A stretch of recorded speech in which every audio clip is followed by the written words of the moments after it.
وَلَقَدْ يَسَّرْنَا الْقُرْآنَ لِلذِّكْرِ فَهَلْ مِن مُّدَّكِرٍ۔ السلام علیکم ورحمۃ اللہ وبرکاتہ۔ الحمدللہ کفا و سلام علی عبادہ الذین اصطفیٰ، اما بعد۔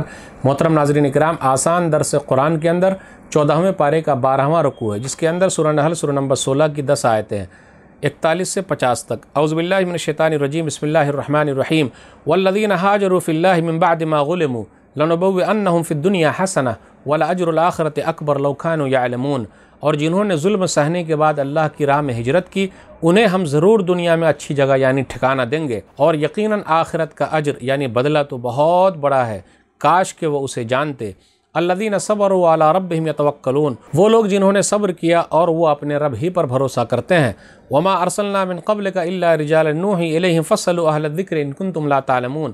اے نبی صلی اللہ علیہ وسلم، ہم نے آپ سے پہلے مردوں ہی کو پیغمبر بنا کر بھیجا جن کی طرح ہم وہی بھیجا کرتے تھے، اگر تم نہیں جانتے تو علم والوں سے پوچھ لو۔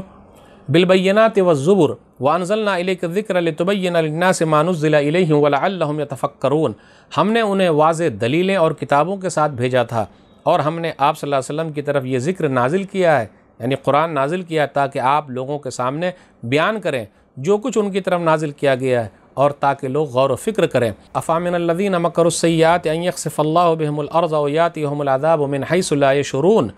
جنہوں نے بری تدبیریں کی ہیں، کیا وہ اس بات سے بے خوف ہو گئے ہیں کہ اللہ ان کو زمین میں دھسا دے یا ان پر عذاب لے آئے جہاں سے بھی وہ شعور بھی نہ رکھتے ہوں؟ او یاخذہم فی تقلبہم فما ہم بمعجزین، یا اچانک چلتے پھرتے انہیں پکڑ لے پھر وہ اللہ کو عاجز نہیں کر سکتے۔ او یاخذہم علی تخوف فإن ربکم لرؤوف رحیم، یا وہ حالت خوف ہی میں ان کو پکڑ لے، ڈر ہی کی حالت میں ان کو پکڑ لے، در حقیقت تمہارا رب بڑا ہی شفقت کرنے والا نہایت مہربان ہے۔ اولم یروا الی ما خلق اللہ من شیء یتفیأ ظلالہ عن الیمین والشمائل سجدا للہ وہم داخرون۔ کیا انہوں نے اللہ کی مخلوق میں سے کسی چیز کو بھی نہیں دیکھا کہ اس کے سائے اللہ کو سجدہ کرتے ہیں، دائیں اور بائیں جانب جھکتے ہیں، اور وہ اس کے سامنے عاجز ہیں۔ وَلِلَّهِ يَسْجُدُ مَا فِي السَّمَاوَاتِ وَمَا فِي الْأَرْضِ مِن دَابَّةٍ وَالْمَلَائِكَةُ وَهُمْ لَا يَسْتَكْبِرُونَ۔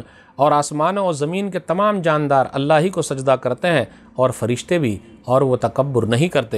يَخَافُونَ رَبَّهُم مِّن فَوْقِهِمْ وَيَفْعَلُونَ مَا يُؤْمَرُونَ، اور وہ اپنے رب سے ڈرتے ہیں اور وہ وہی کرتے ہیں جو انہیں حکم دیا جاتا ہے۔ ناظرین کرام، آسان درس قرآن کے اندر 14ویں پارے کا 12واں رکوع ہے، جس کے اندر سورہ نحل سورہ نمبر 16 کی 10 آیتیں ہیں، 41 سے 50 تک۔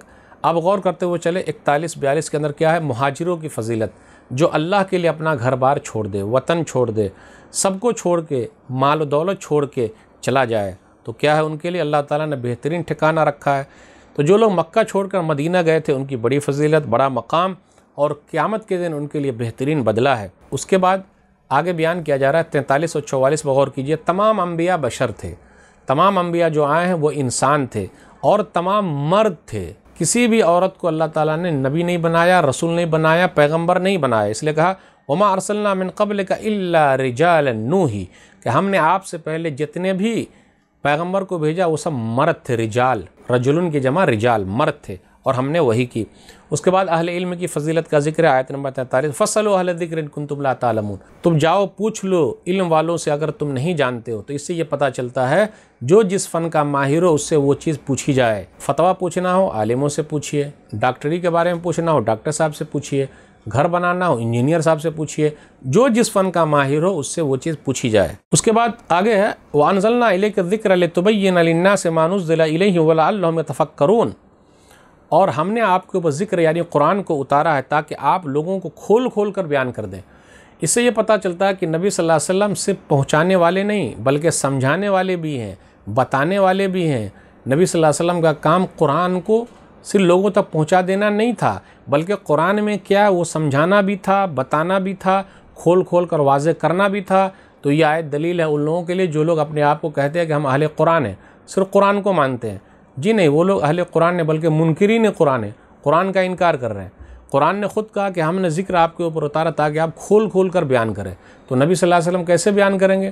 حدیثوں کے اندر اس کا ذکر ہے کہ بھئی اس کا مطلب کیا ہے، کتنے وقت کی نماز ہے، کتنی رکعت ہے، رکوع اور سجدے، کون کون سی دعا ہے، وہ سب نبی صلی اللہ علیہ وسلم نے بتایا ہے۔ اس لیے لوگ اہل قرآن اپنے آپ کو نہ کہیں بلکہ وہ لوگ منکرین قرآن ہیں۔ اب اس کے بعد آیت نمبر 45 سے 47 کے درمیان غور کیجئے، مجرم لوگوں کو بے خوف نہیں ہونا چاہیے بلکہ ہمیشہ ڈرتے رہنا چاہیے۔ کیا معلوم اللہ تعالیٰ کب پکڑ لے، اس کی تدبیر کبھی کام نہیں آئے گی۔ اللہ تعالیٰ زمین میں دھسا دے، پھر اسی طریقے سے عذاب لے آئے، او یاتیہم العذاب من حیث لا یشعرون، اللہ اس جگہ سے عذاب لے آئے لوگ جہاں سے وہ ہم و گمان بھی نہ رکھتے ہو، سوچتے بھی نہ ہو، پھر اسی طرح اللہ تعالیٰ انہیں چلتے پھرتے پکڑ لے۔ بہت سارے لوگوں کو اللہ پکڑ لیتے، قوموں کو اللہ پکڑ لیتے ہیں، پھر اسی طرح اللہ تعالیٰ انہیں ڈراتا ہے، دھمکاتا ہے، پھر اسی طرح آپس میں لڑا دیتا ہے۔ اس لیے لوگوں کو ڈرنا چاہیے۔ آگے کہا فَإِنَّ رَبَّكُمْ لَرَؤُوفٌ الرحیم، آپ کا رب بڑا شفیق ہے اور بڑا مہربان ہے، فوراً یہ مواخذہ نہیں کرتا، فوراً کسی گناہ پر پکڑ نہیں کرتا، وہ مہلت دیتا ہے، اگر پکڑ لے تو گڑبڑی ہو جائے۔ آیت نمبر 48 سے 50 کے درمیان غور کیجئے، ہر چیز اللہ کے سامنے سجدہ کر رہے ہیں، زمین ہے، آسمان ہے، تمام فرشتے بھی اور سائے بھی سجدہ کرتے ہیں۔ اس لیے کہا سورہ نحل سورہ نمبر 16 آیت نمبر 48، اولم یروا الی ما خلق اللہ من شیء یتفیأ ظلالہ عن الیمین والشمائل سجدا للہ وہم داخرون، کیا اللہ کی مخلوق میں سے کسی کو دیکھا نہیں کہ اس کے سائے دائیں بائیں جھک رہے ہیں اور اللہ کے سامنے سجدہ کر رہے ہیں اور وہ عاجزی اختیار کیے ہوئے ہیں؟ تو انسان کے سائے بھی سجدہ کر رہے ہیں، تو نبی صلی اللہ علیہ وسلم کا بھی سایہ ثابت ہو گیا اس سے۔ نبی صلی اللہ علیہ وسلم جب اپنے زمانے میں تھے تو ان کے سائے نے بھی سجدہ کیا۔ سورہ نحل سورہ نمبر 16 آیت نمبر 48 سے نبی صلی اللہ علیہ وسلم کا سایہ ثابت ہو گیا، کیونکہ جو ہے موجود ہے دنیا کے اندر سب کے سائے ہیں۔ اس لیے اللہ نے کہا فرشتے تکبر نہیں کرتے، فرشتے سجدہ کر رہے ہیں، وہ اپنے رب کے حکم سے کانپتے ہیں اور جو حکم دیا جاتا ہے بس اسی کو ادا کرتے ہیں۔ ان 4 صفات کا ذکر ہے فرشتوں کا۔ نمبر 1 تکبر نہیں کرتے، نمبر 2 سجدہ کرتے ہیں، نمبر 2 اپنے رب سے ڈرتے رہتے ہیں، کانپتے رہتے ہیں، نمبر 4 جو حکم دیا جاتا ہے وَيَفْعَلُونَ مَا يُؤْمَرُونَ، اس حکم کی تعمیل کرتے اس کو بجا لیتے ہیں۔ تو فرشتوں سے سیکھیے، ہمیں اور آپ کو ڈرتے رہنا چاہیے۔ یہ چند باتیں تھیں۔ اللہ سے دعا ہے کہ اللہ تعالی ہم لوگ قرآن کریم کو پڑھنے، سمجھنے، عمل کرنے اور لوگوں تک پہنچانے کی توفیق دے، آمین۔ والسلام علیکم ورحمۃ اللہ وبرکاتہ۔ اور مزید ویڈیوز کو دیکھنے کے لیے آپ ہمارے YouTube چینل کو سبسکرائب کریں۔ فجزاکم اللہ خیرا۔